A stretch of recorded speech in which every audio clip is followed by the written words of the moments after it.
Ghana Revenue Authority has assured it is on course to conclude all work on the proposed value-added tax reforms by September this year.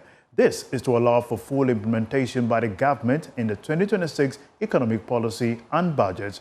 Commissioner of Domestic Revenue at the GRA, Edward Apenten-Jamere, has been speaking to Joy Business after a stakeholder engagement with some traders in Accra. The value-added tax reform has become necessary as the government has identified some distortions in the payment processes after implementation for more than a decade. As part of the review process, stakeholders are being urged to make inputs before the final draft is released. Commissioner of Domestic Tax at the GRA, Edward Apenten-Jamere, spoke to Joy Business after a stakeholder engagement in Accra. We are expected to complete the drafting by September. So we complete the engagement within the next 2 weeks.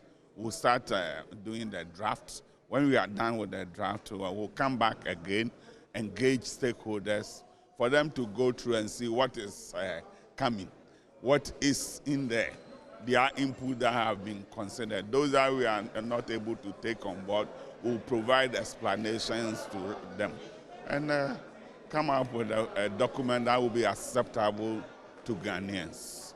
Tax consultant Francis Timoboy welcomed the processes and urged the government to intensify engagement for smooth rollout. When you are doing reforms, there's a need to carry the people who are affected. You need to carry them along.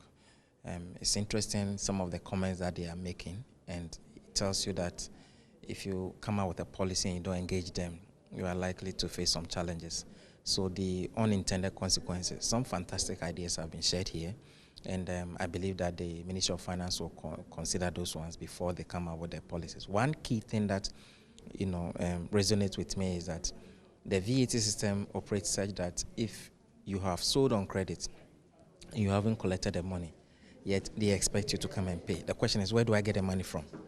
And if you sell to institutions like government, which takes maybe like 6 months to come and pay, you literally have to go and look for money somewhere at an interest rate to come and pay for the VAT.